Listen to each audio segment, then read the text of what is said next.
उत्तराखंड कांग्रेस ने प्रधानमंत्री से राज्य के लिए 20,000 करोड़ रुपए का विशेष राहत पैकेज देने की मांग की है। प्रदेश कांग्रेस अध्यक्ष करण माहरा ने कहा कि राज्य में मौजूदा हालात बेहद गंभीर हैं और इन्हें केवल राज्य स्तर की आपदा मानकर नहीं देखा जा सकता। उन्होंने जोर दिया कि उत्तराखंड की आपदा को राष्ट्रीय आपदा घोषित किया जाना चाहिए। करण माहरा का कहना है कि राज्य की आपदा प्रभावित जनता को तत्काल राहत की आवश्यकता है। कांग्रेस का मानना है कि प्रभावित प्रत्येक परिवार को कम से कम 10-10 लाख रुपए की आर्थिक सहायता तुरंत दी जानी चाहिए।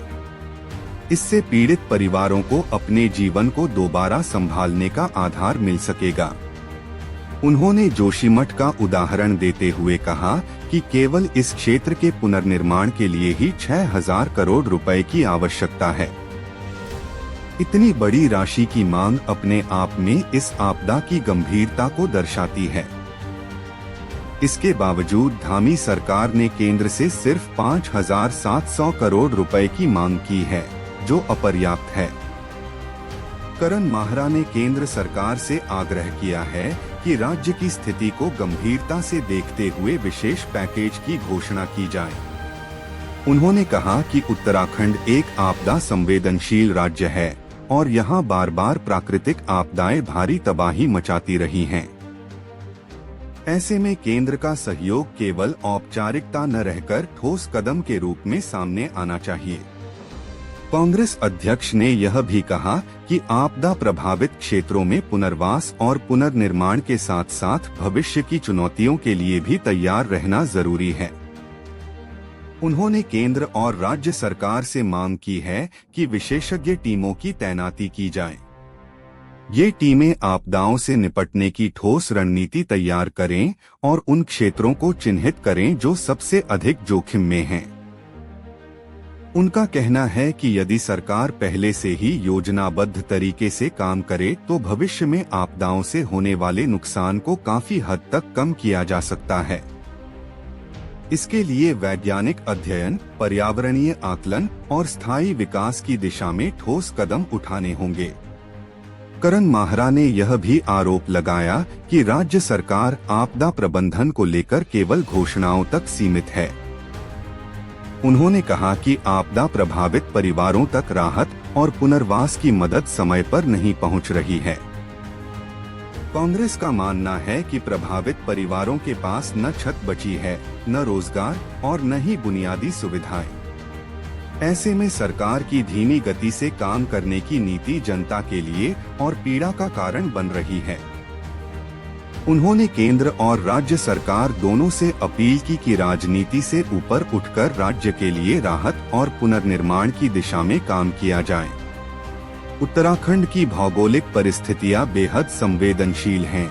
यहाँ विकास और पर्यावरण के बीच संतुलन बनाए रखना बहुत जरूरी है। कांग्रेस अध्यक्ष ने यह भी कहा कि यदि केंद्र सरकार उत्तराखंड को विशेष पैकेज उपलब्ध कराती है तो न केवल प्रभावित परिवारों की मदद होगी बल्कि राज्य की अर्थव्यवस्था को भी नई ताकत मिलेगी। राहत और पुनर्निर्माण कार्यों से रोजगार के अवसर भी बढ़ेंगे और आपदा प्रभावित क्षेत्रों का ढांचा फिर से खड़ा हो सकेगा। उनका कहना है कि यह पैकेज केवल तत्काल राहत के लिए नहीं बल्कि भविष्य की आपदाओं से बचाव की तैयारियों में भी मददगार साबित होगा। उन्होंने कहा कि उत्तराखंड की जनता बार बार प्राकृतिक आपदाओं का बोझ उठाती रही है। अब समय आ गया है कि केंद्र सरकार इसकी संवेदनशीलता को समझे और इसे राष्ट्रीय स्तर की आपदा मानकर कदम उठाए। करण माहरा ने भरोसा जताया कि यदि केंद्र सरकार सकारात्मक रुख अपनाती है और राहत पैकेज की घोषणा करती है तो प्रभावित परिवारों को नया जीवन मिल सकेगा और राज्य पुनर्निर्माण की दिशा में तेजी से आगे बढ़ सकेगा। देखिए, मैंने पीएम मोदी से मांग की है कि उत्तराखंड को अलग से राहत पैकेज दी जाए और मैंने पत्र जिस दिन लिखा था उसमें और आज मेरे आंकड़ों में परिवर्तन आया है। मैंने 10,000 करोड़ की मांग की थी, सरकार ने 5700 करोड़ मांगा है। पर मेरा ये मानना है कि अकेले जोशीमठ को, जो पिछले वर्ष की घटना घटी पिछले 2 सालों में, जोशीमठ को ही ठीक करने में 6,000 करोड़ रुपए की आवश्यकता है। उसके अलावा आपने बहुगुणा ग्राम देखा होगा कर्णप्रयाग में, उसमें जो 35 मकान टूटे उन लोगों को अभी तक भी उसी स्थिति में रखा गया है। गोपेश्वर में जो घटना घटी वो हाल है। नैनीताल में बलिया नाले से लेके तमाम जो है वो दरक रहा है।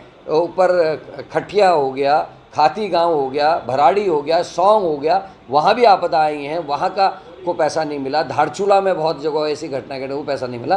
तो कुल मिला के उत्तराखंड को कम से कम 20,000 करोड़ की आर्थिक सहायता दी जानी चाहिए ताकि हमारे गाँवों को भरा जा सके।